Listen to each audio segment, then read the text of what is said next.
Whenever I ask students which questions they find hardest in IELTS listening, the answer is always the same, multiple choice. So today we're going through the strategies that can help you understand these questions better and find more correct answers. We'll walk through 4 sets of real multiple choice questions from Cambridge IELTS practice tests, and each set is a bit harder than the one before. So let's open the first. Our first set is from part 2, and part 2 is a talk by one speaker. And it matters. I'll explain why. So here it's from someone from a town council explaining a scheme for volunteers.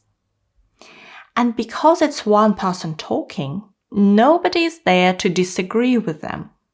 So the recording just keeps moving forward. And that changes how the traps or the distractors work in this particular task.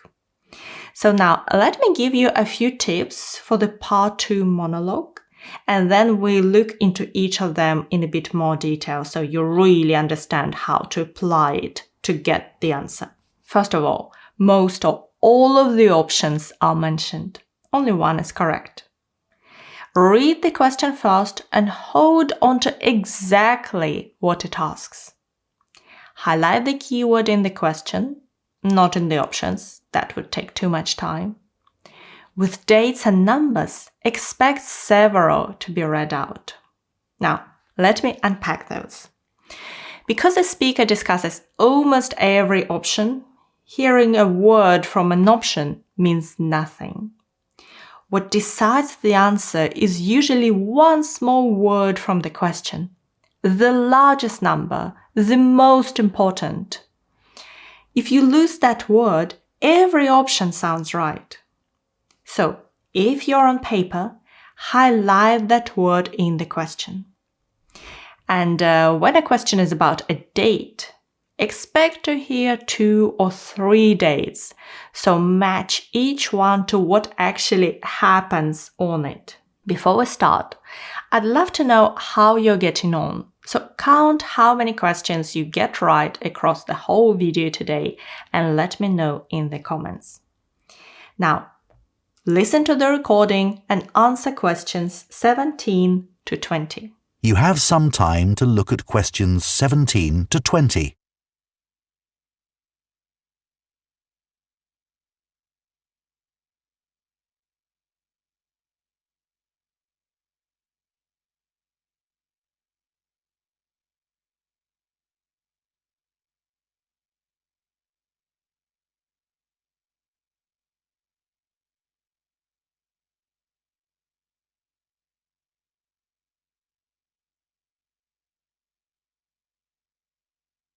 Now listen and answer questions 17 to 20.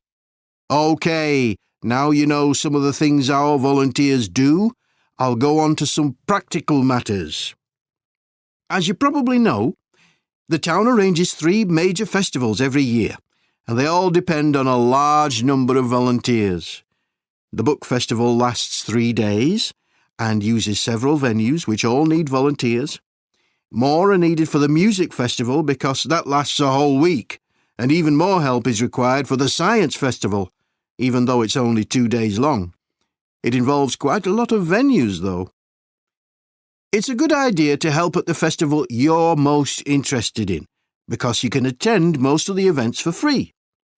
We try to use volunteers who are flexible, though, because some festival events are held outdoors and the weather may affect the size of the audience and even whether the event can take place, so there can be changes at short notice. What's essential, though, is being able to get on well with other people and also to deal with someone who's behaving badly, as occasionally happens. Our plan is to get you all working in September, after a week's training starting on the 2nd.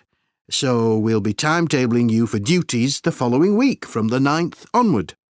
Later, in the week beginning September 23rd, we have a chat with each of you to find out how you feel about being a volunteer and what extra support you need.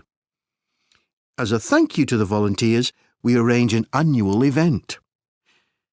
In recent years, we've had a party in the town hall, and last year, a barbecue in Chamber Park. Our forthcoming event is a trip along the canal from here to Dewhurst and back.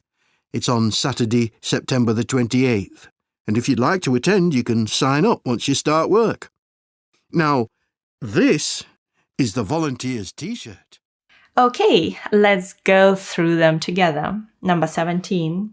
Which event requires the largest number of volunteers? The largest number. So we hear that book festival requires some volunteers and it lasts 3 days. Then more are needed for the music festival because that lasts a whole week. So music takes the lead, but keep listening. And even more help is required for the science festival. So even more, that's the answer. And notice the trap. So the music festival seemed like the answer, and then one more sentence changed it. And that's why you keep the word largest in your head and wait to hear the whole comparison before you decide. Now, question number 18. The most important requirement for volunteers at the festival. And we've heard about 2 good qualities. We try to use volunteers who are flexible. So flexibility, option C, sounds strong. But then what's essential though is being able to get on with other people. And essential is a stronger word than we try to. So the most important requirement is interpersonal skills. The question is really testing the difference between what's nice to have and what's essential. So listen for that stronger word. Number 19. New volunteers will start working in the week beginning. Pay attention to the dates. Training starts on the 2nd. Then we'll be timetabling you for duties the following week from the 9th onward. Duties, that's the work beginning. And then the 3rd date, the week beginning September the 23rd, is when we have a chat with each volunteer. So 3 dates, 3 different jobs. Starting work is on the 9th. The date question almost always reads out every option. So your job is simply to match each date to what happens on it. Number 20. What is the next annual event for volunteers? And we've heard in recent years, we've had a party and last year a barbecue. So party and barbecue, both options are in the past. Then our forthcoming event is a trip along the canal. Forthcoming means the next one. And the past events are the distractors. So that was our first set. One person talking, the options coming at you one after another, and the answer usually comes down to a single strong word. Largest, essential, forthcoming. The next set is a conversation and it works quite differently. Multiple choice questions may come in part 2 of your test, like we've just seen, or part 3. Part 3 is a conversation, usually 2 students. In our case, Rosie and Colin. They are trying to choose a topic for a geography assignment. At the moment there are 2 voices, a new skill matters. You need to keep track of who says what. So, again, let me give you a few tips and then we unpack them. So, in part 3, follow the speakers, not just the words. Short options are often paraphrased. Discussing an option doesn't mean they agree with it. So, what does it mean? Some part 3 questions ask what one person thinks. Others ask where the 2 of them agree, or where the 2 of them got surprised. And you need to remember who says what. And those short options usually get paraphrased. So unemployment becomes a lot of people don't have jobs. And retail centers are shopping centers. And one more thing. One student can raise the idea and the other can reject it.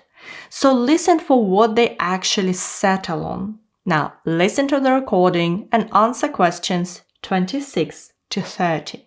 You have some time to look at questions 26 to 30.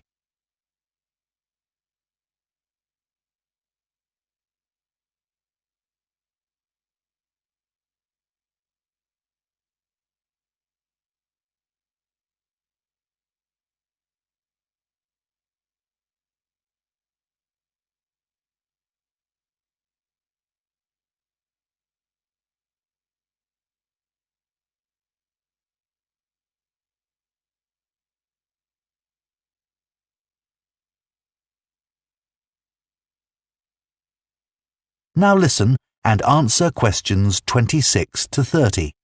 So what are we going to do our assignment on? I'll tell you what, one of the possibilities we haven't discussed is urbanisation. And now over half the world's population lives in cities. That's really important. OK, good idea, Rosie. Let's do that. I love living in a big city, but of course there are problems. Things like theft and robbery? Yes, but where I come from, that's linked to another more serious issue, which is that a lot of people don't have jobs. That's getting worse and worse. And we also still have quite a lot of people who are homeless, though that's not quite so bad as it was. It'd be nice to talk about some positive developments, like some of the new developments on the outskirts of cities. Yeah, they've opened some massive new shopping centres outside my city. Yeah, the same with mine, but it's meant a lot of the shops in the city centre are closing down. But the outskirts are ideal for buildings that need a lot of space, like for conferences. They've opened a couple of big ones. Yes, we've got some too. It'd be nicer to have more facilities for things like football too, but that's not happening where I live. Same in my area. We could include something about developing disused industrial sites. It seems like a good idea because you're not doing any harm to the natural environment. Yeah, but aren't the buildings architecturally significant? Not really.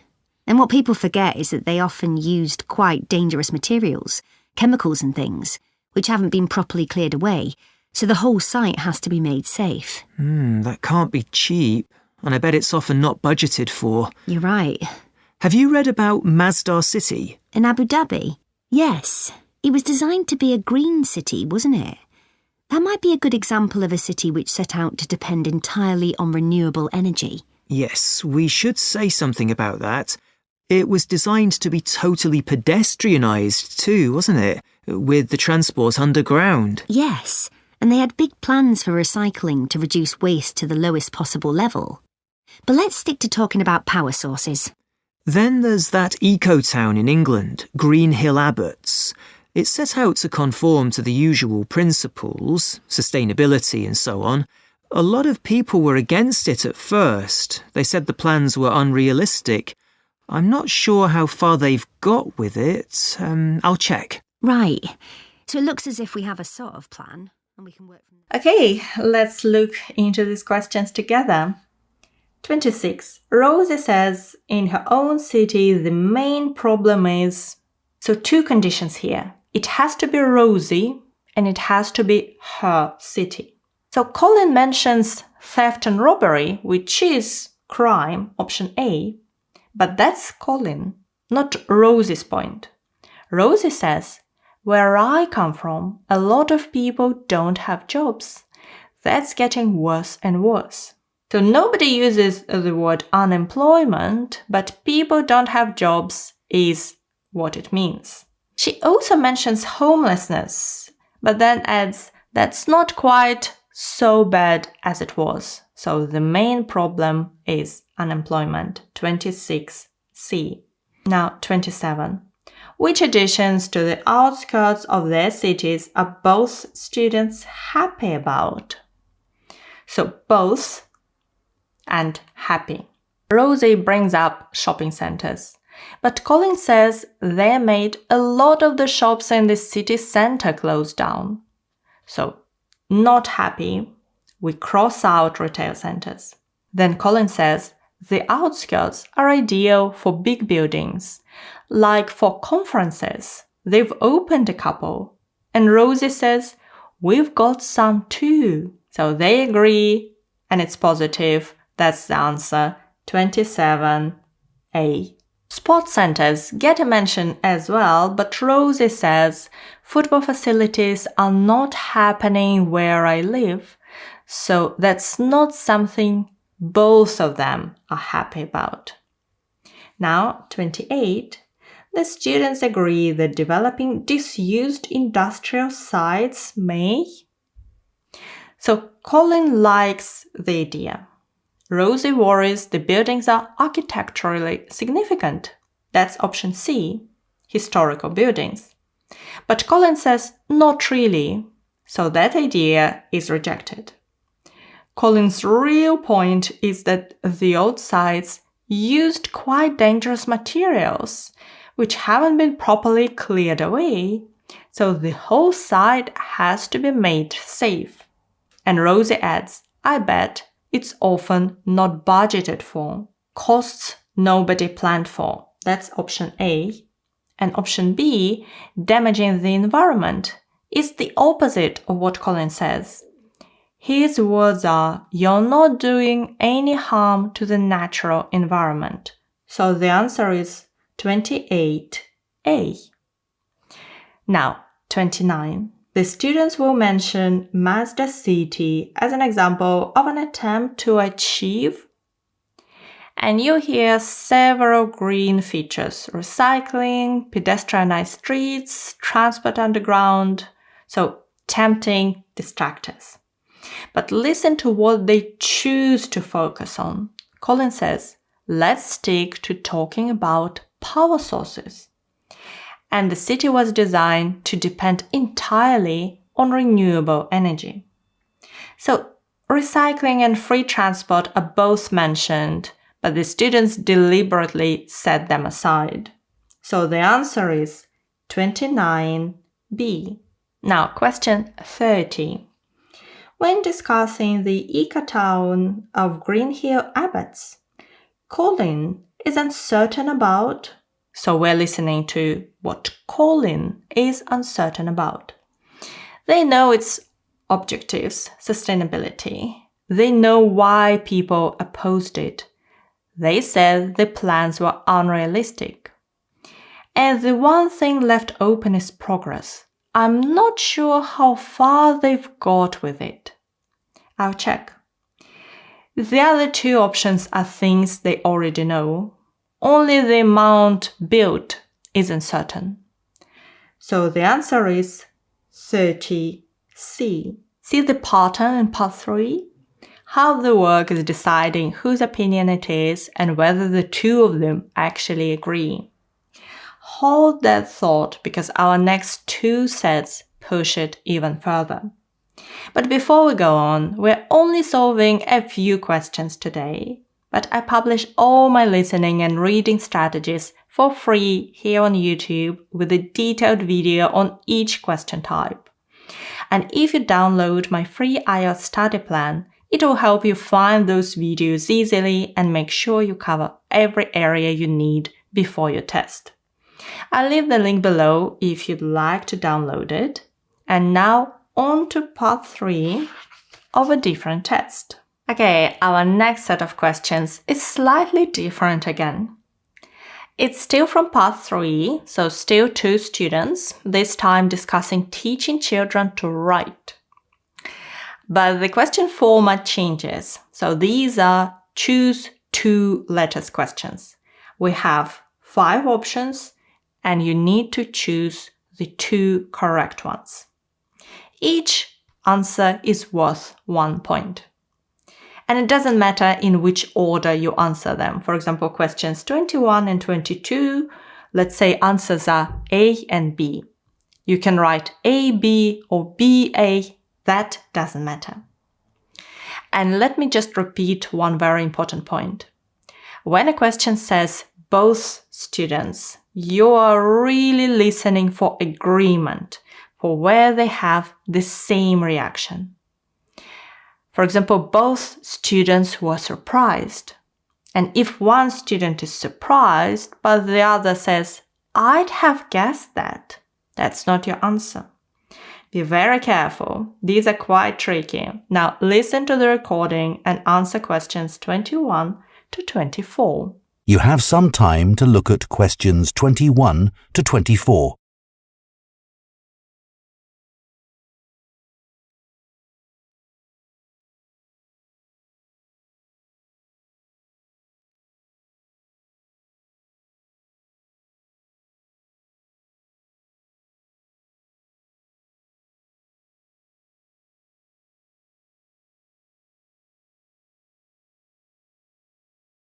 Now listen carefully and answer questions 21 to 24. How are you getting on with the assignment on handwriting? Not too bad. I hadn't realised that children benefit in so many ways from learning to write. It's such an important skill, and yet most people think handwriting is less important than in the past because people hardly ever write by hand these days. Yes, and all the evidence suggests children should learn to write by hand before they learn to type, not least because it helps their memory. That's right. The physical act of writing helps children to remember letters. That seems pretty obvious when you think about it. What's less obvious is how it helps develop their concentration. They have to sit still and focus on one thing. Yeah, that aspect of handwriting had never occurred to me before. Same here. I'm not sure I understand how it improves children's imagination, though. Well, there was that study which showed that primary-age children generated more ideas when they were writing by hand than using a keyboard. I would have guessed that would be the case. Yeah. I'd never associated spatial awareness with handwriting either. I thought spatial awareness was more to do with knowing where you are in relation to objects or other people. I thought that too. But good spatial awareness is essential for writing because you have to space words correctly. It's not just fine motor skills that improve through writing, as I'd always assumed.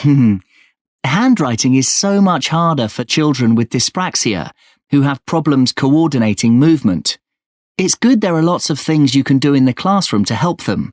They need so much more support with letter formation. You need to play lots of games to help them distinguish letter shapes. It takes a lot of patience. Yeah, I like the idea of using one of those pens that lights up if you press too hard. That seems like a really simple solution. Yes, absolutely. I'm not sure there's much you can do about children with dyspraxia writing very slowly. It's more important to focus on accuracy, and as they get more confident, I think they eventually speed up. One quite simple thing you can do is to use grid paper. So they write each letter in a box, and that trains them to space the letters correctly. Indeed, that's more important for legibility than trying to get them to write in a straight line. How did it go? Let's check. Questions 21 to 22 first. Which two benefits for children of learning to write did both students find surprising? So let's take the options as they come. Memory. One student says writing helps memory, and the other replies, that seems pretty obvious. So obvious is not surprising. Memory's out. Cross it out. Concentration. What's less obvious is how it helps concentration. And the reply is, that had never occurred to me before. Same here. So both surprised. That's one answer. Next, imagination. One isn't sure how it helps, but the other, I would have guessed that would be the case. So only one is surprised, not both. And spatial awareness. I'd never associated spatial awareness with handwriting either. And I thought that too. So both surprised again. That's our second answer. And fine motor skills, one says, as I'd always assumed. So that's expected, not surprising. Now, let's have a look at the next one, 23 and 24. For children with dyspraxia, which two problems with handwriting do the students think are easiest to correct? So which are the easiest? Let's look through the options. So letter shapes, they need so much more support. It takes a lot of patience. So it's hard, not easy to correct. Pressing too hard, a pen that lights up if you press too hard, a really simple solution. So a simple solution, that's one answer. Writing very slowly. I'm not sure there is much you can do about it. So, not easy. Spacing letters. Use grid paper so they write each letter in a box, and that trains them to space the letters correctly. Okay, a simple fix, that's the other. Writing in a straight line comes up only to say spacing matters more. So our answers are C, applying too much pressure when writing, and A, not spacing letters correctly. And notice you're not matching the words in the options. You're listening for which problem has the easiest solution. Now we have just one set to go, and that's the big one. These are about the hardest multiple choice questions you come across in the whole listening test. If you can do these, you're in really good shape, and they're well worth practicing. And here's the thing. It's not that each question is harder than what you've done before. The problem is there are so many of them, one after another, and the options are long. So let me show you how to handle that. Our last set is the rest of the same part 3, questions 25 to 30, and again we have multiple choice and options are long. In the test, you get time to read the questions before the recording. But with 6 questions and long options, it's rarely enough. So here is a tip that can help you. These questions come in part 3. At the end of part 2, you're given 30 seconds to check your part 2 answers. What you can do instead is start reading questions from part 3. Because if you manage to read all the questions and all the options before the recording begins, you have a much better chance to answer them correctly. In this set, we don't have the names. The speakers are just referred to as the man and the woman. But again, pay attention to who the question is about. Okay, listen to the recording and answer questions 25 to 30. You have some time to look at questions 25 to 30.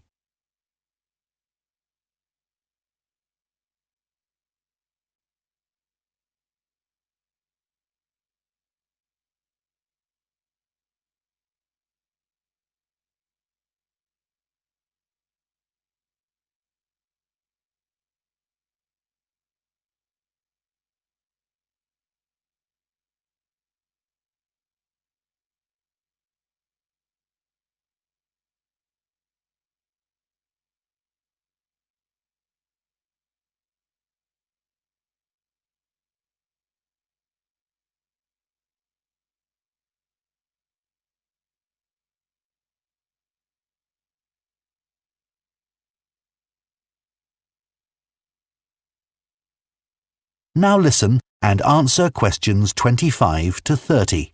For some children, it might be better to teach them to write on a laptop rather than by hand, like children with dyslexia. They often really struggle with handwriting and some just give up. Yeah, it's not as frustrating for them if they get things wrong. On a keyboard, they can be more willing to have a go. But I read that developing fluency isn't any faster. That's right.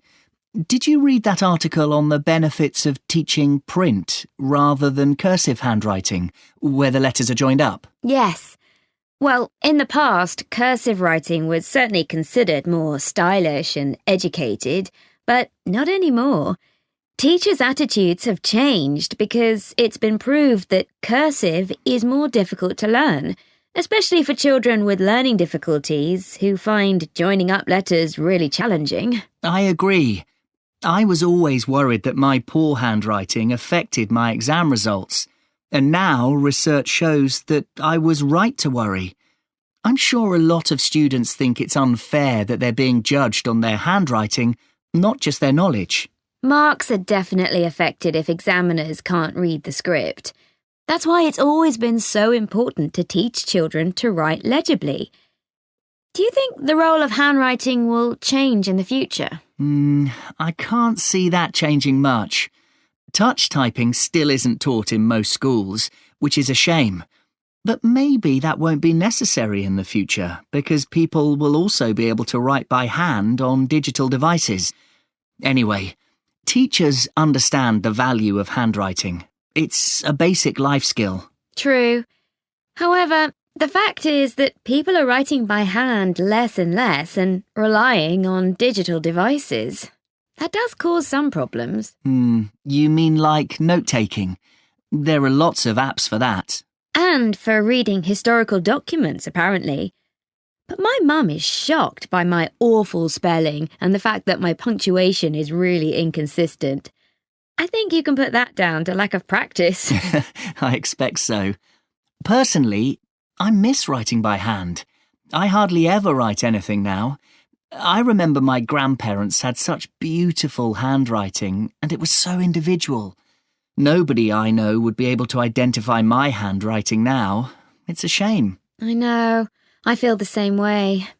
I used to write a diary by hand, and now I do that digitally. It just seems less effort to do it that way. So it's not just a problem. Okay, how did that go? That was pretty challenging, wasn't it? Well, maybe not. Then you're really good. Let's check. So, question 25. What does the woman says about using laptops to teach writing to children with dyslexia? So she says it's not as frustrating for them if they get things wrong on a keyboard. They can be more willing to have a go. So that's reacting more positively to mistakes. Option B, becoming fluent quickly, is actually ruled out. Developing fluency isn't any faster. So the answer is 25C. Now, 26. When discussing whether to teach cursive or print writing, the woman thinks that, she says cursive is more difficult to learn, especially for children with learning difficulties. That's a certain group being disadvantaged. 26A. Now, 27. According to the students, what impact does poor handwriting have on exam performance? And one says, I was always worried my poor handwriting affected my results, and now research shows I was right to worry.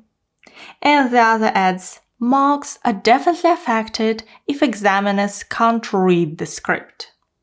So there is evidence grades are affected. That's 27A. Now, question 28. The man's prediction about the future of handwriting. So he says, teachers understand the value of handwriting. It's a basic life skill. And he can't see it changing much. Children will keep learning to write by hand. That's 28B.